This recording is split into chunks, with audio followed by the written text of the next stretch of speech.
Limitless Sports.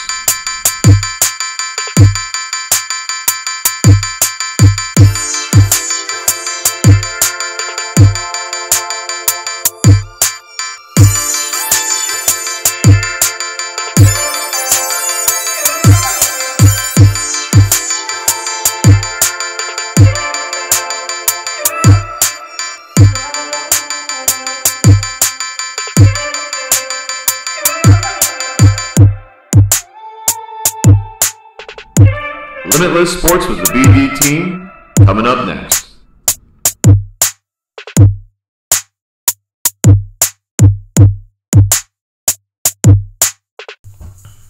Welcome back to Limitless Sports with Brennan and Dave. We are here on a Saturday afternoon as the draft is slowly coming to an end this afternoon.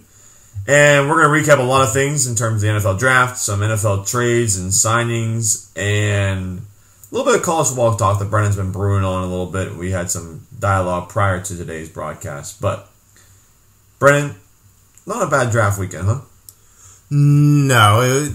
For us as Steelers fans, to this point, I think we've hit.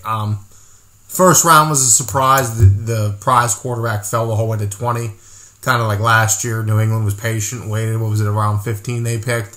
Mac Jones fell into their lap. Good draft so far. I gave the Steelers an A so far, but let's jump right into round one. Yeah, so we're going to go down pick by pick this afternoon, just kind of like giving our grades. Brennan and I might have some similar grades. We might have some different grades. We're going to see, but let's go ahead with the number one overall pick to Jacksonville, and that was Trayvon Walker. Shocker. No, absolute shocker. The 2 days before leading into the draft, I text you saying, "Hey, I'm hearing this might happen. I'm hearing it from multiple sources," and it ended up happening. I gave that draft grade a B. I think they could have traded back to 3 or 4, and Trayvon still would have been there for them. Yeah, if Trayvon was really their guy, I don't think it was a waste of a pick for them. No, I even heard it was like 3 hours before they were on the clock. They're calling around saying who wants to move up. Like, everyone's really? Locked in at that point. I didn't see that. Unless there was I saw that from Schefter, so who knows how true it is anymore. But jumping into number 2, Aiden Hutchinson, defensive end out of Michigan. Great pick. I think it's an awesome pick for him, getting the chance to go back to the home state of Michigan and be able to play there. 100%, it's an A. He went to high school there, college there, and now he's playing for Detroit. I forgot he went to high school there too. Yeah. So I mean, he's a homeboy. A. And I like that pick for the NFC North in a way because it gives him a nice extra edge rusher to rush quarterback with Aaron Rodgers and Justin Fields and Kirk Cousins. Somewhat mobile, a little bit older, but and for anyone listening, Dave's at least my grading scale. I don't do the plus minus. No. You get it. A, B, C, D, or F. And for anybody else listening, I did just say the M word, but it's okay. Meanwhile, my sister is literally graduating from a branch campus of that state up north today. Yes, I saw that. Congratulations to Ashley. Absolutely. Pick 3, Houston Texans. Derek Stingley Jr., cornerback, LSU. We talked about this on Thursday night. We were talking about this. Some other people, I know my brother and a couple other people were talking to me about this. People had him going a little bit lower because of the injury and everything, but he just shot up the boards. Great pick for Houston. They haven't had a lockdown corner since Jonathan Joseph. Solid pick, A. I'm going to go B. The only reason is because I'm a little concerned about his ability coming off this injury. He had a phenomenal freshman season when they were in was that the championship year with Burrow? Mm-hmm. Yes. I mean, so that was a quality year for him, but I don't think he was the number 1 corner on the board. I think the guy that went number 4 overall was number 1 corner. So that's New York Jets selected Ahmad Sauce Gardner, corner from Cincinnati. I think he was the number 1 corner. A. I mean, that's 100%. Great A right there. He belongs in that organization because he started going the wrong way, leaving the draft on the balance stage. Yeah. So. Well, I do Robert Saleh or Saleh. Quality defensive coach, and I think he's going to do a great thing in his program. I think it's taking him a little time. But. There's a few organizations I don't put a lot of stock in because as soon as they take 5 steps forward, they take 25 backwards. Correct. So the Jets are one of those teams for me. Let's see if they can get better in year 2 with Saleh. Yep. Pick 5, Shocker here, last year during college football season, we saw this guy and he was the number 1 pick going into the draft. He was number one. Going into the season, absolutely. Yes. And I think what screwed him, too, was he didn't have the nagging injuries here and there. And he didn't get to play on the biggest stages. So, when we played each other in Columbus, he didn't play because he was hurt. I mean, he didn't have the chance to play in front of the national audiences. So, to the New York Football Giants, Kayvon Thibodeau, edge, Oregon. B, great pick. I'm worried a little bit about the injuries nagging him his whole career. Haven't had that edge rusher since Justin Tuck, Osimhen Minura, Michael Strahan in the building. Great pick. I will say, if I was using a plus or minus, I would kind of lean towards a B plus because I'm not fully sold on an A for him, and I think a B is a little bit low. So I was just say A/B. That's what I was leaning. Like I said, I don't use a plus minus system. It's just a flat out letter for me. I went more towards B. I'm just worried about the injuries catching up with him. Yeah, I agree. Pick 6. The number 1 tackle fell the whole way to 6. Shocker, someone didn't move up and take him, but Carolina let him fall right into their laps. Akeem Akonu, I think is how you pronounce it. Big offensive tackle out of North Carolina State. The best tackle in the draft. 100%. And I have another favorite, but you had him as number 1 overall at one point. At one point I did, because you have the Cadillac. I mean, you really don't need edge guys. But, I mean, now that you have Matt Ryan in the division, you have Ryan Tannehill. Well, and I wonder, since he fell to 6, was that the main reason why Carolina didn't go quarterback? I think so. I think so, too. Because I think if it was between an edge guy, a corner, or Pickett, they were going to go Pickett. Yeah. But, we'll get into that here in a couple minutes. All right, so I'll go to the next one. Number 7 overall, Evan Neal, offensive tackle / guard. He's a multifaceted kind of guy. Going to New York Giants. I do like this pick for New York. In my opinion, I had him go in the next one to Atlanta. I truly had Charles Cross going in front of him as a true tackle. But I do like the Giants wanting to, he gets a chance to play either right tackle or even right guard or left guard.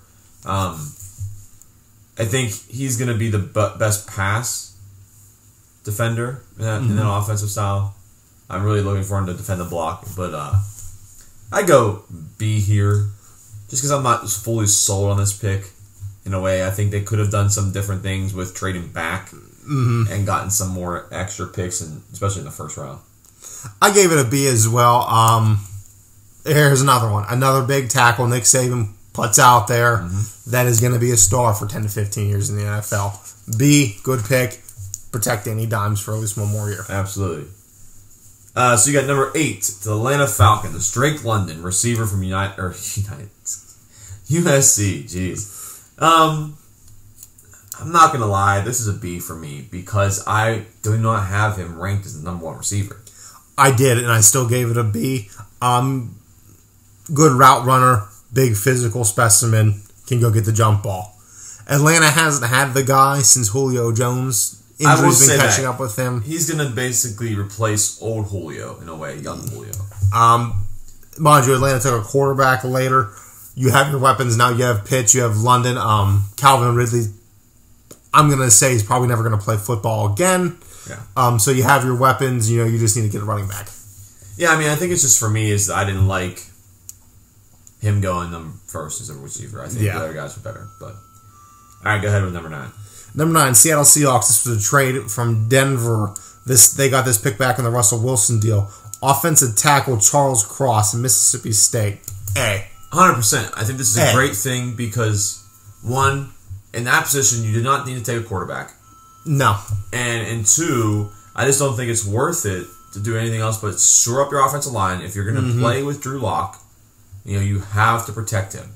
And I think Charles Cross can be a phenomenal left side. I think they also could have traded back, took an edge rusher, get back to that Seattle Seahawk football way. Yes. Smash mouth defense, run the football down your throat, throw it about 20 times a game. What did they do in the second round, though? Did they take anybody with those back-to-back picks?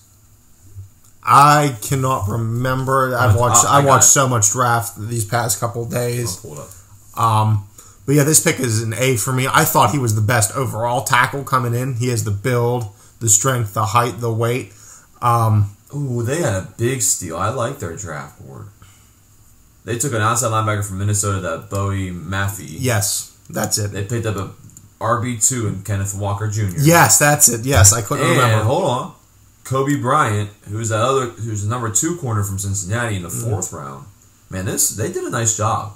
And also got Tyreke Smith in the 5th. I think after the draft's over, if it hasn't already happened yet, because we're in studio. I mean, we have our phones and our computers with us. Baker Mayfield could be a Seattle Seahawk if he can connect all the dots. I think he's going to go. I was listening to the fan. I was just driving back to the studio today. I think he's going to go to Carolina. I don't, but they just drafted a quarterback. Who'd they take, though? Corral. Maybe. Round 3, they took Corral. Yeah, most of the quarterbacks went in round 3. Yeah, that's true. And then, Sam Howell just went round 5. All right.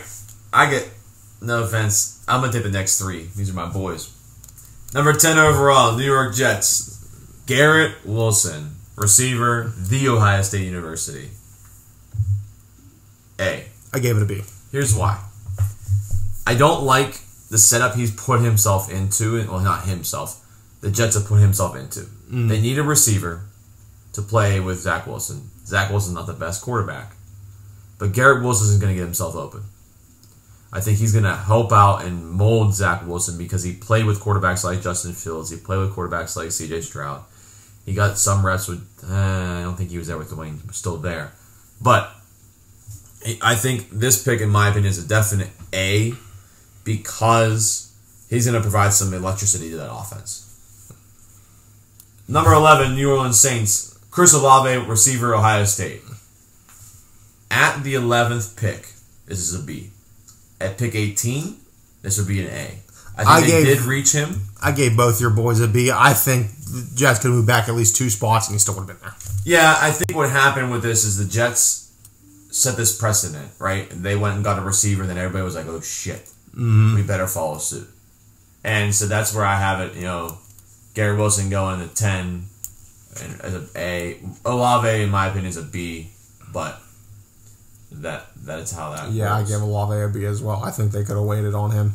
Number 12, Detroit Lions selected Jameson Williams, another Ohio State product. So which is really kind of cool. This has happened twice, and I think either the last 3 years. Ohio State has had ties to the 3 guys in a row in the draft. Let's talk about this for a minute. Why the hell would you let your division rival jump up and trade with you? Yeah, I didn't get that either. And it happened multiple times in round 2, 3, so on and so forth. But I gave that pick a B.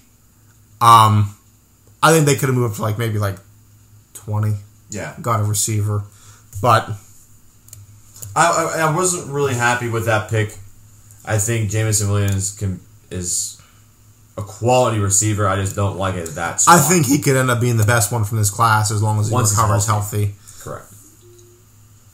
Go ahead with number 13. Philadelphia Eagles from Texans. They moved up. Jordan Davis, defensive tackle, Georgia. A. I think it was the best pick around 1. I agree. I think they knew that Baltimore wanted him. Yes. And they knew it, and they said, well, we need somebody. Because did Javon Hargrave come back, or did he end up leaving? He's still there. Fletcher Cox is a little long in the tooth. They cut him, brought him back on a 1-year deal. This is ultimately Fletcher's replacement. Absolutely. I think he's going to do a great job clogging out that middle for Philadelphia in the division with, you got Zeke, you got Saquon, you got some decent running backs that can run the ball. Number 14, I think one of the second best picks, in my opinion, in the first round. Yes. Baltimore Ravens select Kyle Hamilton, safety, Notre Dame. This guy was arguably the best athlete in the whole draft. And he fell the whole way to 15? 14. Yeah, I mean, I had him as number 2, number 3 overall in terms of production. A. This pick gets an A for me. You know who I think he could be eventually? Ed Reed. I don't think he's the same player, but I think he can really sure up that. Some of the same qualities, tendencies, coverage abilities. Maybe not hit this hard. Big number 15, Houston Texans take Kenyon Green, offensive guard, Texas A&M. To be honest, C. That's what I gave it to. A little bit of a reach. They could have traded it back again, and he probably would have still been there. I know you wanted to stay ahead of the Chargers because that's where he was probably going to go. Yeah, maybe. But if you want to reinsure yourself an offensive lineman, because he plays center/guard. Right. So, I mean, but I think they got the third or fourth best center/guard. Yeah. All right, number 16 overall. This is your boy. Go ahead. Yeah, Washington Commanders trade back, select Jahan Dotson, wide receiver, Penn State. A. Doesn't drop the ball, crisp routes, fast, special teams returner. A. So let me ask you this question, and you and I do not agree with this one. What was the one text you said about one of the receivers in Washington? After what happened with A.J. Brown, we'll get to that in a little while, I think all these receivers begging for their second contracts, McLaurin, Debo, A.J. Brown already got his and got traded. I think they're going to move them. They're going to say, we're not going to pay you. We need to pay the offensive line. We need to pay the quarterback. Linebackers, defensive backs, stuff. I mean, receivers are a dime a dozen. Let's get it out of the way. A receiver can play for 6 different teams in his career and have a Hall of Fame career. Correct. I just don't, in my opinion, and that's why I'm pulling up as we're talking about this, of who is on their roster. I understand the pick. I just don't understand the pick at 16. I think he truly could have been there later on. I think he might have been there still Actually, no, because that's who Tennessee wanted. In a lot of mock drafts, I saw Tennessee taking Jahan Dotson. That was at 26, and then they moved up. And that's when the trade happened for A.J. Brown, because they saw Washington took Dotson. They're like, well, you know what? All these receivers are going.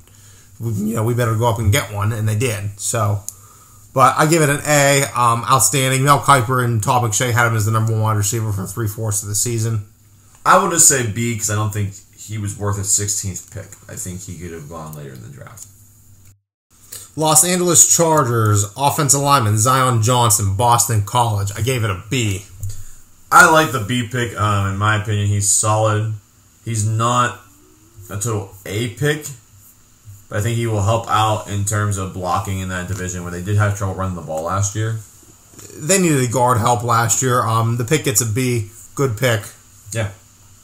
All right. So this was a trade from Philadelphia to Tennessee. Mm-hmm. Not going to lie, I think Philadelphia won this trade.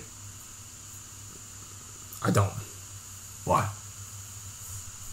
Money? Too much money. I mean, they paid him and gave him that extension, but... $100 million. So you had Tennessee who traded up, and they took Treylon Burks, wide receiver from Arkansas, while they sent A.J. Brown to Philadelphia. I'm giving it an A because look at the other wide receivers in this division. Yeah. There really isn't any. You got Michael Pittman, Brendan Cooks, Jacksonville. I mean, those guys are all down there to dry up. The problem's going to be he's got big shoes to fill. Yes. Big shoes to fill. Number 19, New Orleans Saints. Trevor Penning, offensive tackle, Northern Iowa. Yes. A. Good pick. He fell right into their lap. I was a little nervous. I didn't know what they were going to do here. No, I don't think anyone did since they moved up to get the wide receiver. I don't think a lot of people expected him to go tackle that early. No. But there was still a lot of receiver depth in the draft. They could have did whatever they wanted to do. But I saw a picture of Penning when he went on his visit to Northern Iowa. Yeah, he fit in a kicker's uniform. Yeah, that's kind of cool. He's got huge now, but yeah, he just has to watch himself. As I watched highlights of him, and he's hitting people after the whistle and taking penalties. You can't do that kind of stuff in the NFL because you know what? You're going to get suspended real quick. Yeah. Number 20, huh? Our Pittsburgh Steelers select Kenny Pickett, quarterback, Pitt. A. He fell right to him. Patience is a virtue. Yep. It did pay off. I'm glad they didn't end up moving up. A lot of people backlashing the pick. I will say, I kind of went off on people on social media today saying, we're not paid the big bucks. And I will say this. Man, did Colbert and Tomlin put up a smoke screen. Because all they kept talking about was Malik Willis, Malik Willis, Malik Willis, Malik Willis. And they could have just stayed in their backyard and just not even went around and drafted Kenny. I think I'm a little nervous for him. I hope they don't just put him to the fire and say good luck. No, I think he's going to compete for the job. I don't think he's going to get the job right away. No, I'm thinking he's going to start around week 10 or so, 8, 10, somewhere right around there. If Trubisky plays well this season, you can shop him because he's playing for a manageable dollar amount. Maybe someone who needs a bridge quarterback for a year or two. But I will say this too. Get some value out of Trubisky. I think Kenny still has the upper hand because he played for, what's his name? No, he didn't. Yes, he did. No, he didn't. He did play for Matt Canada. I thought he did. He said it the other night. No, he didn't. Was he on the team at least? No. So Matt left. Wait. I thought he was on the team. He might have been on the team, but he said I never had a chance to work with him. So I don't think he was maybe the starter then. Maybe. But I mean, he at least, that should be a little bit easier, still same program. I also noticed that the quarterback's coach, offensive coordinator from Pitt, what's his name? Now he's in Nebraska. I know who you're talking about. I can't remember the name though right now. It's blanking me and it's making me really upset. But rumor had it, I didn't realize he was the quarterback's coach for Ben when he started his career. And he got Ben completely started as a Steeler. So it's kind of cool that this guy molded Kenny and now he's Steelers, but. Alright. Then we had another trade, huh? Kansas City moved up to New England's slot to draft cornerback Trent McDuffie, Washington. We had him in the top 15. Dude, that was a slam dunk. I have him in the top 10. I had him the third corner off the board in like top 10, top 12. I had him going, honestly, at one point to Atlanta. I think that's why I had him going to 2, or Seattle maybe at 9. Yeah. But, I mean, good pick. I don't blame the Chiefs for trading up. All the good receiver play in the division. You have Jerry Jeudy, Cortland Sutton, KJ Hamler, Keenan Allen, Mike Williams, now Juju Smith-Schuster, Travis Kelce. You needed a big corner. I like the pick. Number 22 overall. The Packers punted. Took a linebacker out of Georgia, Quay Walker. This sucked. I'm just going to be honest. I almost want to call it a D. He's a quality player. I gave it a C just because you're in the NFC North and you're playing probably in the coldest division in the NFL. I don't like the pick. I like the player. I don't like the pick.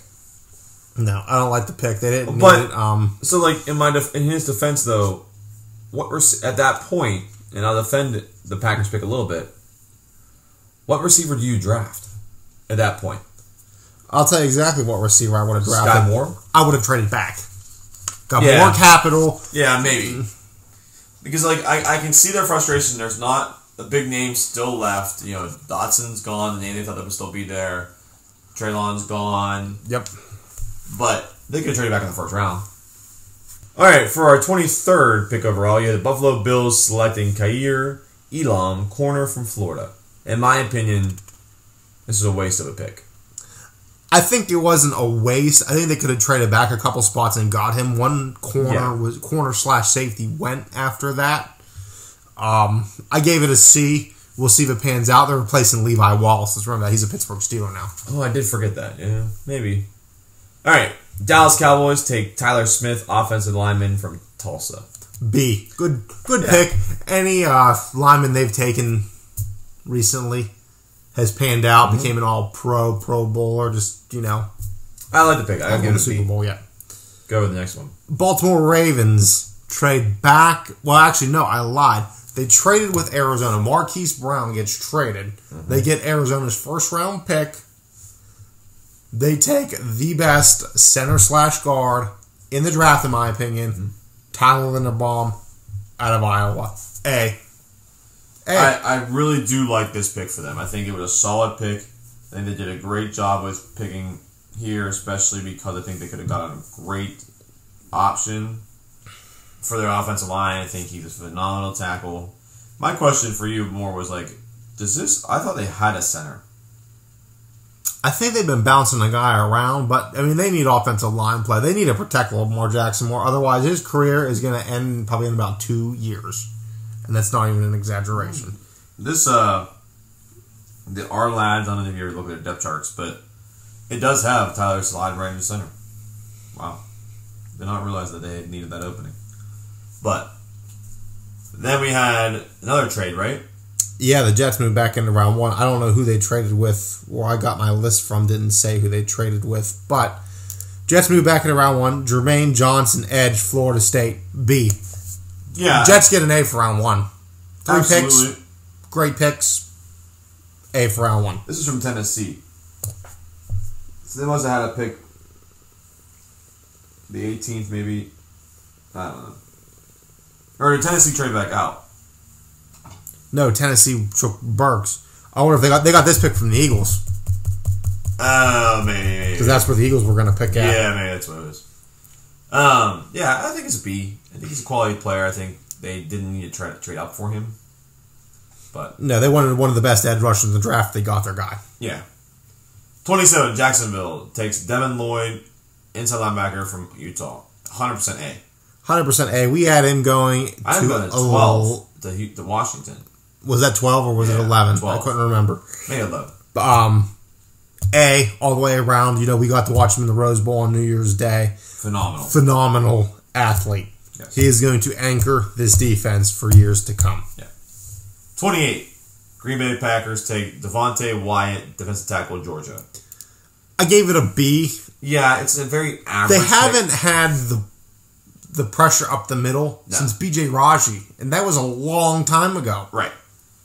I do like the pick in terms of it does secure some upfront problems, but they didn't go after their two big needs. They need offensive line help, and they need a receiver. 29, the strangest, in a way, pick of the first round. Go. Oh, no, not the strangest in the way. It was the strangest pick. New England Patriots get this pick from Kansas City from a trade early in the first round. And they use it to draft Cole Strange, offensive line, Chattanooga of Tennessee. D. F. I'm going to give it an F. I mean, I know they need guard play, but I mean, like Sean McVay said they were projecting him to be at 104 when they picked for the first time. Right. I mean, what the hell is that? That was stupid. Bill Belichick loses his mind. Yeah, I'm not really a big fan of it. I think that was stupid. Didn't make any sense. There's tons of better play on the board. I don't get it. 29. Kansas City Chiefs take George Karaflatis, or how you pronounce it, excuse me, edge rusher Purdue. I have A. Here's you why. have A? I had him going in the top 15. I think a lot of people did. Top 15, top 20 even. Yeah. And they got to manage to get him in the end of the first round. I don't know where they're going to use him, though. Because you have, unless Melvin Ingram's not coming back, because he was a phenomenal stopgate for them. But go ahead and sit Cincinnati at 31. The Cincinnati Bengals select Daxton Hill, cornerback / safety, Michigan. I'm giving it a C. Yeah, I don't like it. You needed offensive linemen. I know you brought in a couple via free agency and a couple with maybe a trade or two, but it's a C. You didn't need it. Kind of a luxury pick to keep yourself stout on defense. Could have traded back, could have an offensive tackle early in round 2. Yes. And the last pick in round 1, the Minnesota Vikings take Louis Kine from Georgia, safety. It's a B in my opinion. I gave it a C. I didn't think there was one true number 1 safety in this draft besides Hamilton. Yeah. I think they could have traded back a little bit further, and he might have even been there still. I agree. All right, let's talk before we finish the draft talk. Let's talk about the Steelers in a way. So as of now, when we're recording this, we have not picked in the 6th round yet, I believe. Hold on. No, I think we still have ways to go. We're not picking until the end of the 6th round. Yeah, we're 10 picks away, so we might change. I can update this during the show. But what do you give the Steelers in their rating right now? Right as of right now, they've taken 4 players. 4 players. They took the quarterback. They got Kenny Pickett. They took the wide receiver. They got George Pickens, the big receiver out of Georgia. Then they took, how do you pronounce his name? DeMarvin Leal. Leal, that's right. I almost said Cleo. Leal.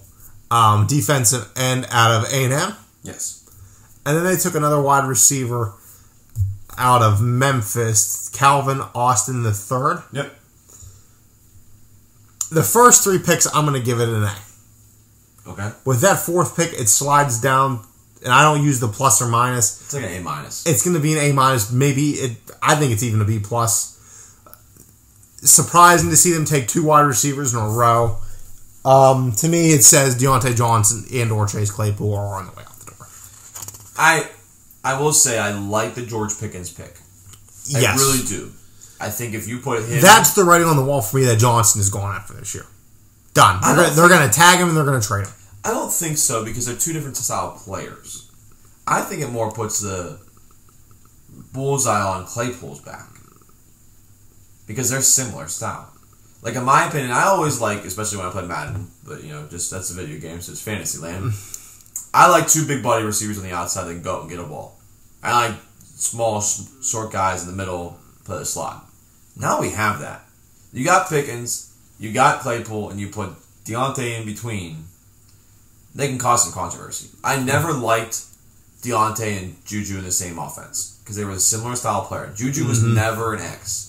He was never an outside guy. He was always that slot dude. And so is Deontay. Deontay's just not an outside guy. So I do like that pick.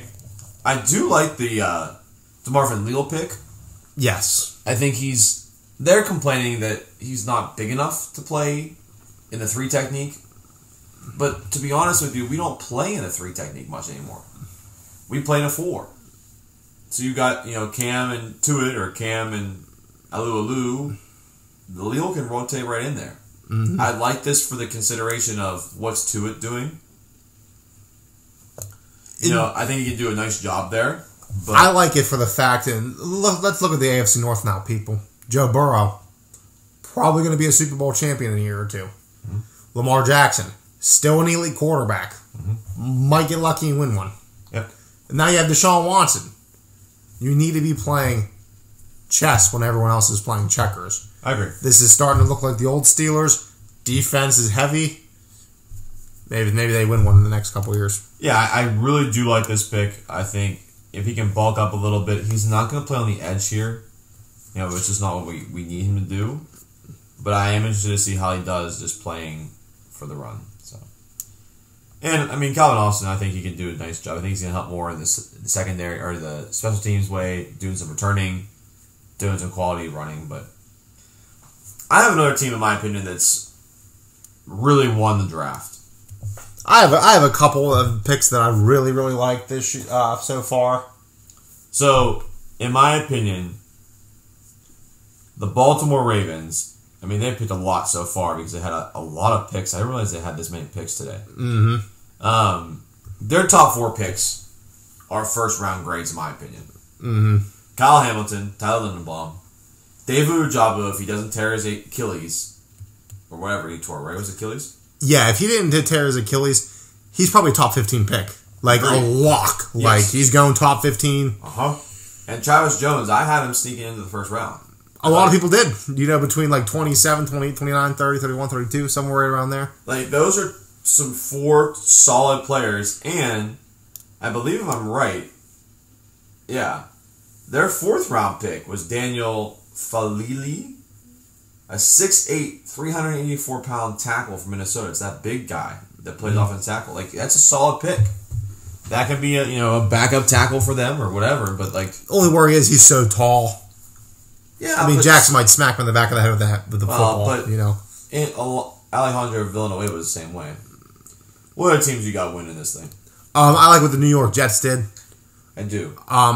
Gardner, Johnson, Wilson, and then they get the running back out of Iowa State. You're not even talking about my favorite pick they made too. Who's that? Tight end Jeremy Ruckert. It's another talented player for Wilson to throw to. He's like a stretch tight end that he's not going to be... He's decent in the blocking game, but I really like that pick too. Any other teams you got winning it? I'm just trying to scroll through some teams right now. I know, I'm flipping back to my notes. I think Cleveland did a terrible job. I like David Bell. David Bell's a decent receiver there. I like what Atlanta did in round 1 and 2. They got the edge rusher out of Penn State in round 2. Was that the Abiki or whatever? Yeah, Arnold Abiki. And then Atlanta Falcons, then they take Drake London in round 1. I think they get 2 solid picks. It helps them out right away. I do. I will give credit to Detroit didn't do bad their first 3. Josh Paschal, decent edge rusher again.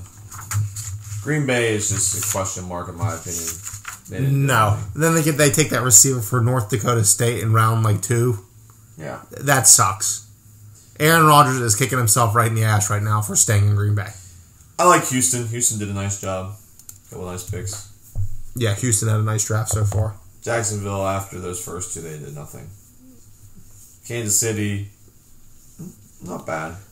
Kansas City did well with what they had to work with. Well, that linebacker from Wisconsin fell all the way to them in the 3rd round. Yes. I had him early 2nd. Some people even had him going the last pick of the 1st round. Yeah. So, Kansas City's loading up on defense. And they get Sky Moore. I really thought Sky Moore was going to come to us. I didn't really realize that Pickens was still on the board. Not that I don't like the pick, but, yeah, that's a couple of the teams that I think, in my opinion, really won and lost the draft. I think the Steelers did a nice job. Yeah, I think Green Bay and New England are definitely the big losers so far. I do like the Jets, what they did. The only thing I did not like what the Steelers have done, we just took our pick.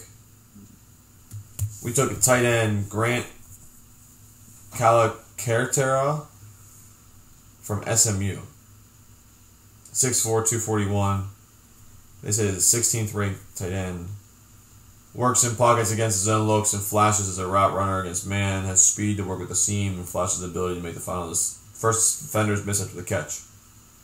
But you said a tight end. I don't have anything on here yet. Oh. No, that was the Eagles. That's the Eagles. Never mind. I just saw Pittsburgh. I thought that's what we took. I think that was a trade or something. I hope we take a running back. I'm leaning that way too.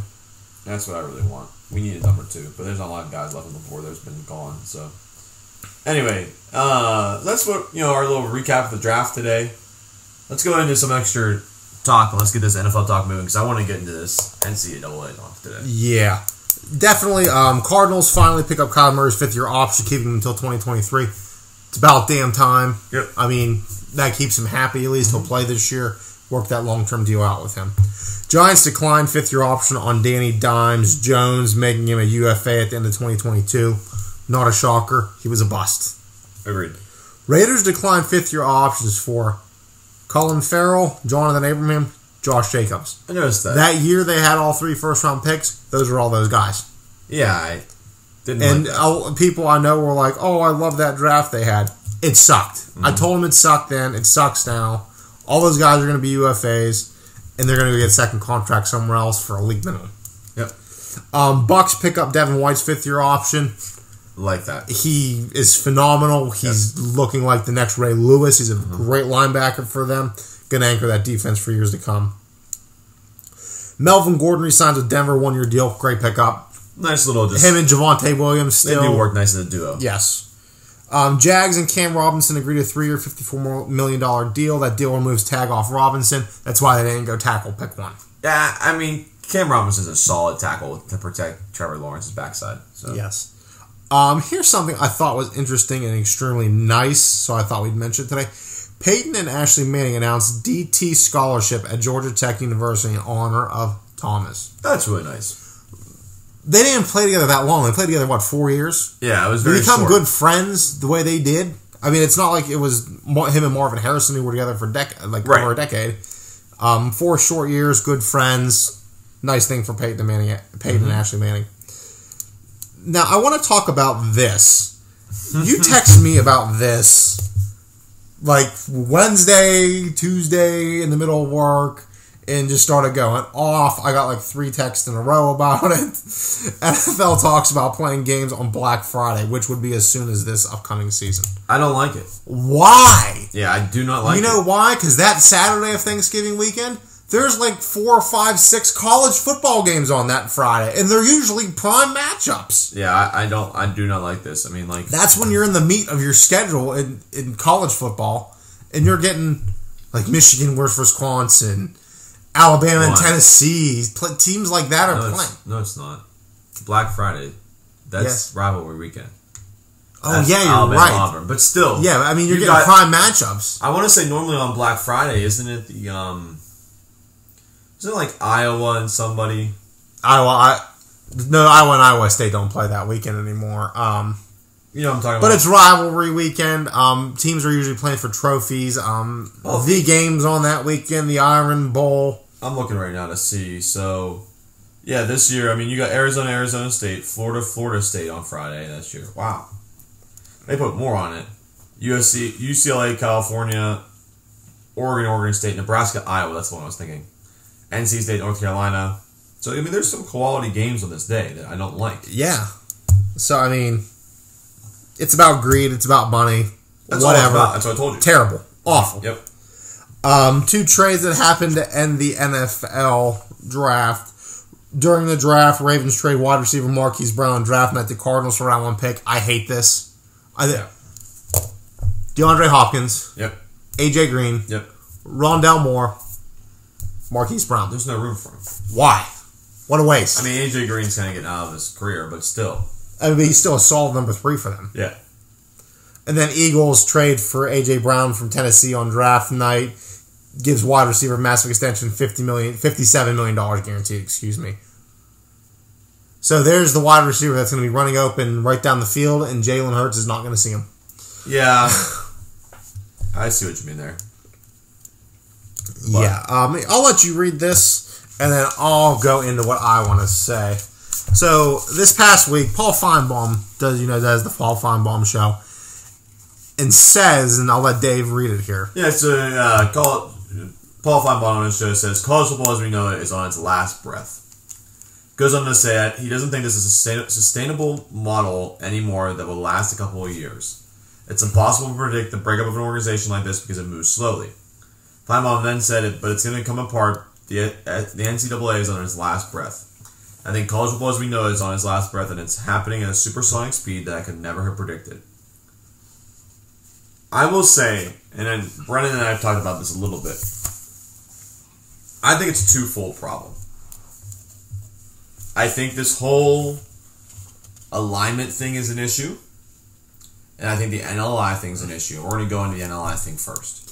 I think let's talk about this whole Jordan Addison thing, right? Yeah, let's jump into that before we get into other things. Phenomenal receiver from Pittsburgh.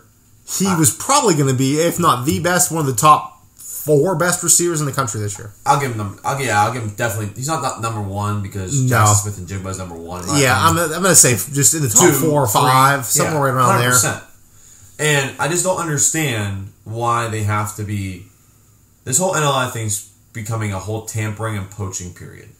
Yes. Basically, whatever schools have enough money to do it, they're going to do it, and that's your blue buds. They're going to put in every dollar they can. Say, we're winning when we can. You know what? Who cares? Well, but also look at the blue bloods that don't do it. Ohio State doesn't do it. Texas doesn't do it. Texas does do it. They went after Quinn Ewers. They finished some. Well, they knew he wasn't going to play. He knew he wasn't going to play. But a different Michigan animal. Doesn't really do it. Georgia, yes, no. Miami, Nebraska, no. I mean, Penn State, no. And you got the schools like USC and Texas A&M that have the money and they're just going to spend for it, and that's really frustrating me. Like Ohio State, we have one of the biggest alumni bases. We will never stoop to this level. I mean, yes, we brought Justin Fields in, but that was before the NLI happened. Like Alabama, you can argue that they do, but they don't. The SEC's been cheating for years. They haven't.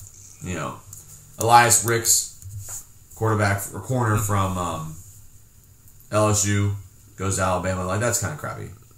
But I do not like the way the NFL is or the NCAA is headed because of this NLI thing. I think it's driving more of it than anything. I get it. Players deserve to get paid. I understand. But there's no boundaries on this right now. There's no boundaries. There's no cap. Nothing. There's not. I mean, I've never said this on the air, but I've never really liked players in the NCAA getting paid anyway because they're getting a free education if they finish it. I get that whole argument. They may not finish their education, but they've gotten a full education. You know, I sat on it. My parents didn't help me out to go to Ohio State. Ohio State, like most of these players are. $140,000. These guys are getting $140,000 for free.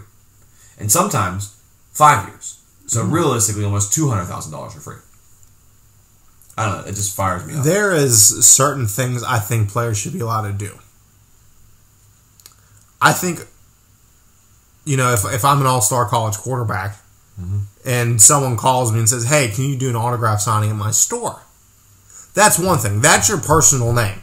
Yes. That is going to be with you for the rest of your life, for 50 years, 60 years, 80 years, whatever, however long that person lives. You should be allowed to sign photos, memorabilia, stuff like that, and be okay with it. And say, hey, it's $20 a signature, it's $50 a signature, whatever. That's okay with me. I don't mind the sponsorships either of like if I was a player in the NCAA right now, I'd go after like Insomnia Cookies, like, hey, sponsor me. I don't mind that. I hate the boosters paying for like cars and doing this and that. Drives me bonkers. But like that, this is why I think that, like, we talked about it a few weeks ago, or I might even have it mentioned later today in my notes. This is why I think Roy Williams retired last year. Coach K just retired a month ago. Jay Wright abruptly retires 2 weeks ago. This is why I think these old coaches are leaving. And I know that's basketball, but it's the same thing. And it's going to be even worse for basketball than it is football. Oh, yeah. I don't like it. I do not like this where it's headed. I do not care for it. I'm very nervous moving forward. I don't know. It's just, I don't think it's in a good spot. I think there's going to be a lot of problems moving forward. So here's my take. What I'm gathering from all this is all conferences are going to disband in the future besides 4. I think the Big Ten, the SEC, the Pac-12, and the ACC all survive. Those 4. Those are your 4 big dogs. You have the Big 12. They're losing Texas and Oklahoma. They're replenishing it with some slack teams. Who cares? It's gone. Yeah. So here's how this playoff format will work. Each conference will have 2 divisions. You play about half your division, and it'll cross. You'll play half the other division. Yep. You get 1 non-conference game, and you can schedule whoever you like. So, you guys at Ohio State can schedule Georgia. Us at Penn State can schedule Texas Tech. Whatever. The winner of each division makes the playoff. Okay. There will be a conference championship, but it's just for seeding purposes. So the winner of the 4 conferences are your 1, 2, 3, 4. Those get ranked. Okay. And then 4, 5, 6, 7, 8, your runners up, they'll get ranked somewhere there. And then you have 8 at-large playoff teams. And here's my layout of each expanded conference. So the Big Ten right now has 14 teams. I think it'll go to 24. So that's 12 teams in a division. The ACC right now has 15. You have to say 15 because Notre Dame plays everything ACC, but they don't play football, which is ridiculous. The ACC will go from 14 football teams to 24. The Pac-12 has 12, coincidentally enough. I think they get about 22. Okay. The SEC has 14 right now. I think they dog everybody out a little bit more. They get 26. That is 96 out of 130 FBS teams. I'm leaving out 34. So right now... So can I pause you there? Go ahead. We talked about this too. I have an expansion happening, in my opinion. I don't have an expansion happening this large. And this is where, you and I kind of differ on this opinion. It's okay. Where I see the Big 12 disbanding. Yes, that's what I have it in. Correct. But I don't have it just going to 4 conferences. I still think there's a way to make the Big 4 and a small 2. See, I don't want that. If you're good enough, or if you think you're good enough, then you sign up and then we realign and we get people in there. There's rivalries I have that can be born, rivalries that should be in these realignments. All right, but let's look at this from the academic point of view. So, when they were talking about the expansion, what was that, 2012, 2010, where it started to kind of balloon a little bit? There are a lot of schools that were up for the Big Ten that did not get in, a.k.a. West Virginia, a.k.a. Pittsburgh. The Big Ten's so stressed upon academic aspects, that's where I don't know if that whole huge expansion is going to survive. And it should be on academics, but you have to lighten this stuff up. These guys they're not even guys. They're still kids. Correct. They're trying to have a life away from home. They're trying to get a little bit of partying, and they're trying to be on the football team. They're trying to be on the hockey team, the soccer team, whatever. They're trying to keep their grades up. They're trying to become doctors, nurses, engineers, pilots, whatever. Yeah. So I think if you have a C, that's okay. You don't need a B or an A like these guys say. So I did change this a little bit from when I texted you all my notes. Just a tiny little bit. I added some different teams in and took some teams out. Okay. So I'm going to read the current Big Ten standings, and I'm going to say who I have dropping out. Okay, and I want to talk about this more because I want to kind of just use the Big Ten as an example. Mm-hmm. And I want to fight you on one aspect, but go ahead. So the current Big Ten, in no particular order, you have Ohio State, Michigan, Michigan State, Penn State, Wisconsin, Iowa, Minnesota, Northwestern, Indiana, Illinois, Maryland, Rutgers, Purdue, and Nebraska. Okay. Dropping out of the Big Ten. Two moves I never really thought made sense. Maryland joining and Rutgers joining. I agree. Never made sense to me. No.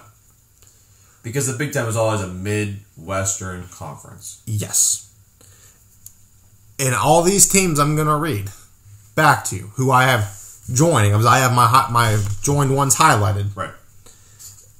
So we have Ohio State, Michigan, Michigan State, Penn State, Wisconsin, Iowa, Minnesota, Northwestern, Indiana, Illinois, Purdue, Nebraska. They're all staying. Okay. Joining Pittsburgh, West Virginia, Notre Dame, Iowa State, Kansas, Kentucky, Louisville, Missouri, Cincinnati, Northern Illinois, Toledo. So you saw Kent State. I pulled Kent out. I think they could drop down and play FCS because that's where I think a lot of these teams should go. Okay, so you have 24 teams. Yes. And Geographically. Hold on. So you said 11 conference games, 1 non-conference. Mm-hmm. Okay. How are the conference games selected? Geographically? Hell, I don't even care if you put all the names in a fishbowl and you all pull them out. Because here's what I'm going to argue this point for you. So, say it's random, right? I think it rotates every few years, like how you see conference games now rotate. I know, but my frustration with this is going to be, okay, this is a hypothetical. This probably will never come true in this aspect. So you take Ohio State, okay? Okay. Keep their big 3 games. Michigan, Michigan State, Penn State. Yeah. Okay. Rivals, all rivals. We got to find 8 more games, right? Yes. What happens in the year of Illinois, Iowa State, Kansas State, Kansas, Kentucky, Louisville, Northern Illinois, Toledo? Well, you're not going to get all the cupcakes. But I'm saying that though. It's providing a cupcake scenario. It does in a way, but you can't have all, like right now, our conference right now has 4 out of the 5 best teams in one division. Correct. Is that really even cool? I mean, that's not even cool for your aspect or mine. I mean, you know how many years it probably would have been Michigan, Ohio State, or Michigan, Penn State, Ohio State playing the conference championship? A lot, every year almost. I'm afraid of putting some teams in here that do not deserve to play a conference game with the Ohio States of the world, the Michigans of the world, the Penn States of the world, where it matters. Pittsburgh. There's only 2 teams in here I don't think that deserve that. Actually, 3 I lied. But any of the MAC schools. Cincinnati, Northern Illinois, and Toledo. I can argue Cincinnati, though, because they've been up there lately. Yeah, but what's going to happen? They just lost all that talent. Agreed. But I'm just saying that, like, this kind of, in my opinion... I mean, so you sign a contract for this if you're the NCAA saying, hey, we're going to do this for 7 years, but we can opt out after 4. Mm-hmm. So if it doesn't work, it doesn't work. They did that with the college football playoff. It was a 7-year contract. They can opt out after 5. They didn't do that. They're playing out the rest of this contract, and it's ridiculous. In my opinion, I would just like to see it a different way. And not to But these aren't just for football. This is for basketball. This is for everything else. Correct. And that's what's hard to look at because you have to look at it with multiple lenses. So, I mean, we're looking at this with multiple lenses. So we're a pretty good basketball conference right now. Mm-hmm. Imagine if we added West Virginia. Imagine if we added Kansas. Imagine if we added Kentucky, Louisville. Cincinnati's always a good basketball program. Here's what I'd like to see if you talk about it just in terms of general school-related athletics, right? I truly would just like to see the Big 12 disband. And hear me out. Okay. So, take West Virginia, send them to the ACC. Makes sense. I mean, they could go either way. I mean, really, Right. they're kind of like in the heart of Big Ten country. Yeah, they are. There. That's why I have them going Big Ten. And you want those rivalries. They're like, from my perspective, Penn State, Pitt, Notre Dame, West Virginia all should play every year. Not a doubt about it. I see what you mean. But just hear this one out for me. Okay, so send West Virginia to the ACC. Okay? Send Notre Dame to the ACC. Now you have 16 teams, correct? Mm-hmm. Okay. So there's your 16 for that conference. So now we've got 1, 2, 3, 4, 5, 6, 7, 8, 9 teams to get rid of. Send Oklahoma, Oklahoma State, and Iowa State to the Big Ten. That makes 17, right? Yeah, if you're including the two I departed still, then yes. Correct. I mean, you can mess around with the two you departed.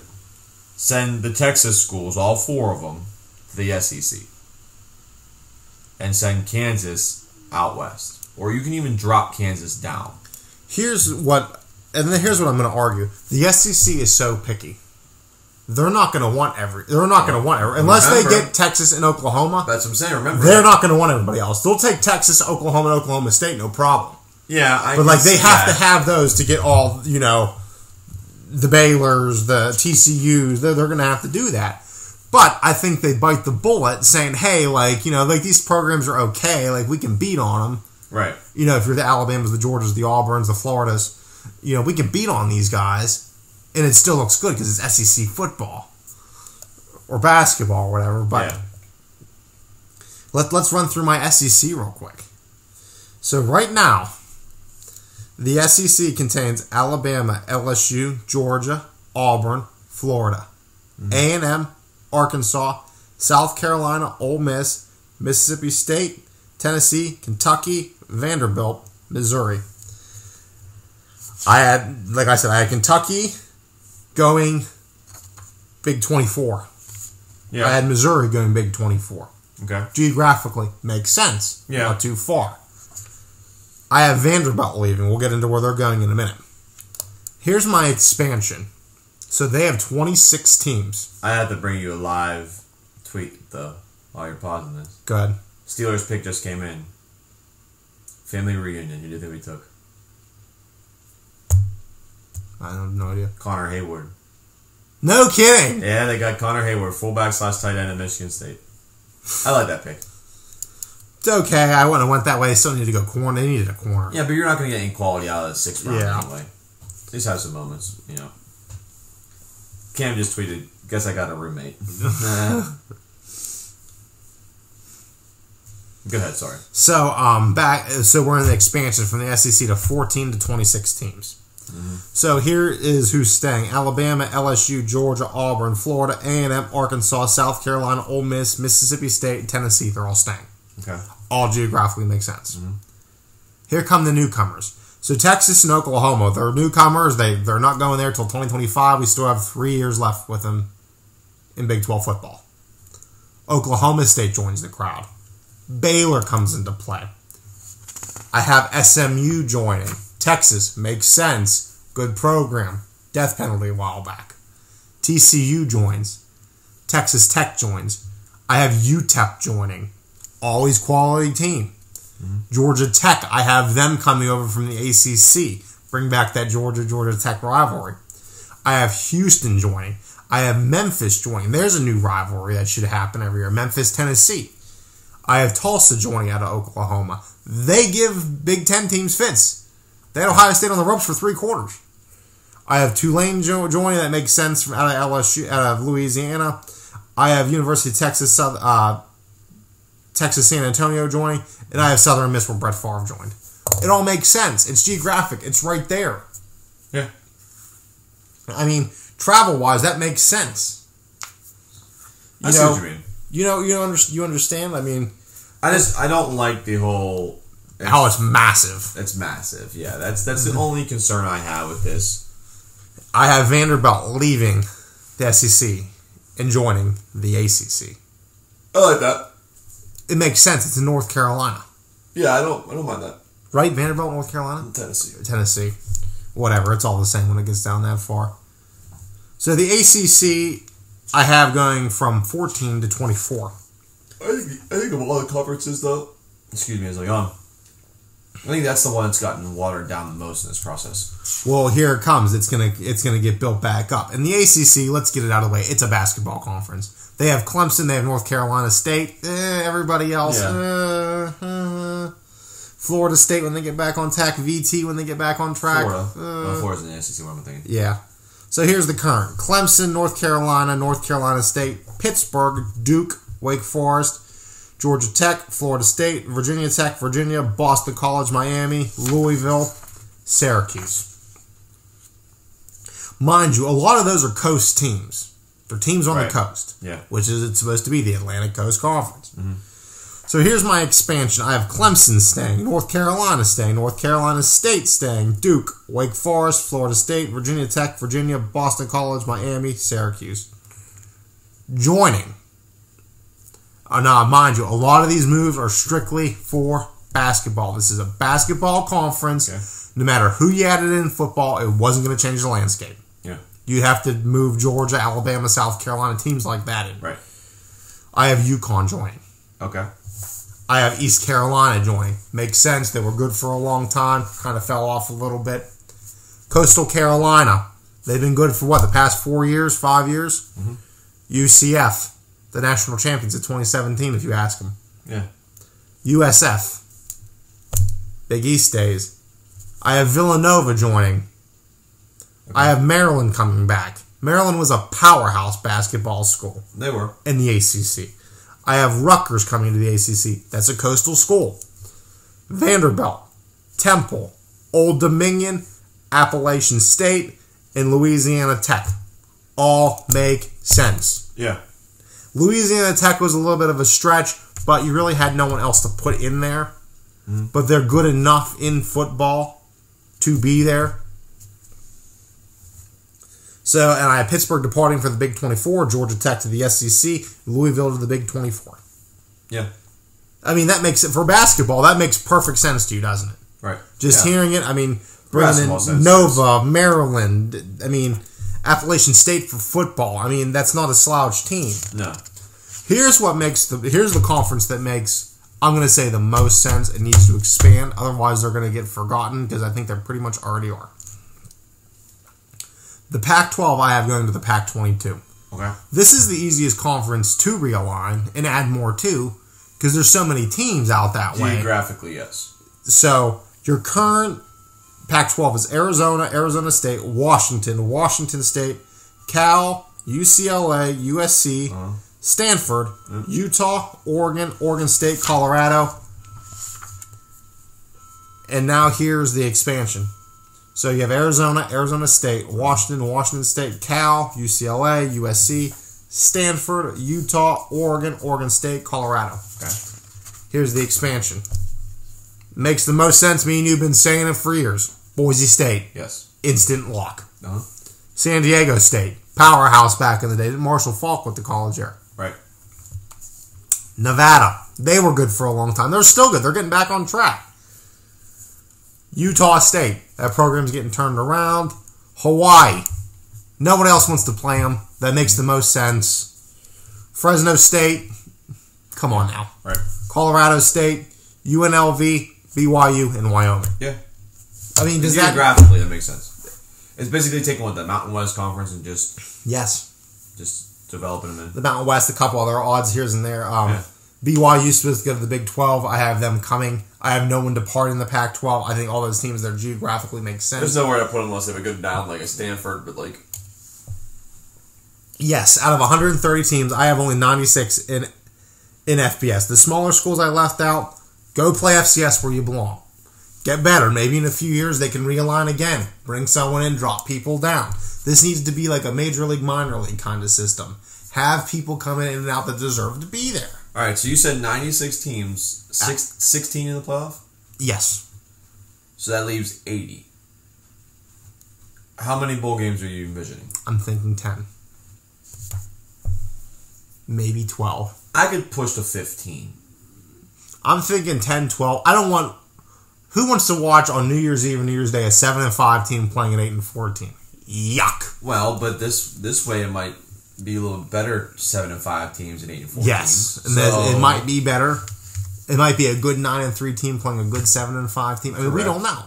I think you look at like in truthful goals, you try to have about a 50% rate of participation for the playoffs, right? Mm-hmm. So 16 out of 96, right? That's not bad. And then you got, in my opinion, you need to get that number at least closer to 50 if possible. So if you play 15 games, that's 30 teams, 16, 46. That's not bad. It's just under half. Just fine. Yeah, like the Kent States of the world or whatever. Like, I don't care about how you feel. Go down there, play. If you can win for a few years, maybe they'll bring you up. Maybe they'll drop someone down. Yeah. This needs to be like Major League, Minor League. You know, we want the best of the best in here, and we want the best matchups possible. I get it. You know, the moves I made make sense geographically. They make more sense competitively. The moves I make, it was strictly for football and basketball. Every other sport doesn't matter to me. I get it. You know, I mean, does it not make sense? Everywhere, if you pull up a map of the United States and look at everywhere and where I just put, if you look at that whole Big Ten conference I just had, the whole way, it's teams on the coast, it's teams relatively in the area. Who wants to make those trips? You're right. In my opinion, I think it's a little bit too large. That's all. I'd like to see 4 and 2. Four big ones. I'm done with group of fives. I'm tired of hearing them on New Year's Day. Oh, well, you know, we gave them a somewhat of a game. They hardly ever win those matchups. Yeah. Who was the last group of 5 that really like stunned somebody? Cincinnati. Who'd they beat? I forget. Or USF. UCF. Yeah. Those two schools. They beat like an 8-4 Auburn team in the Peach Bowl. Yeah, something. I mean, is that really an upset? No, you should beat them. Yeah, I mean, I understand where you're coming from. I mean, I'm done with group of 5s. I'm tired of wasting the New Year's 6 games. Yeah. On schools like this, and I think you've agreed with that. Right, absolutely. That we just it needs to be over with. You know, we need to have one division, or you know, one league, right, in 4 powerhouse divisions. I think if you add more teams to that, I think it becomes more that way. I can see it. But another quality show in the books, huh? Couple technical difficulties today on your end. Trying to splice this together, so we tried our best this afternoon to kind of keep it rolling. Brennan and I are going to get a lot of the Porch Store stuff almost done. We're got the schedule mostly rolling. I got to find it, and then we can get it going. And sooner or later, we'll be back on the Porch Store. So a couple weeks left. We got to start calling people and getting people scheduled and texting people. We're going to start doing that after we wrap up today. Absolutely. So for Brennan and for Dave, I hope you enjoyed. We'll do maybe one little small recap of the draft next weekend and move on. So enjoy your beautiful weekend. If you're watching on Saturday night, if I got this up, or on Sunday, I apologize because it's going to be a rainy day. But find a nice book, turn the podcast on, and enjoy. See you guys later. Dave. Hey everyone, thanks for listening. We hope you enjoyed today's episode. If you do not already, please make sure you go and follow us on Facebook at Limitless Sports with Brennan and Dave. And hopefully we can get our Apple Podcasts up soon, so that will also be on Apple Podcasts. But you can find us on Dave's YouTube channel just by searching Limitless Sports with the hashtag, and go ahead and create more followers for us and more subscribers. Hope you enjoy.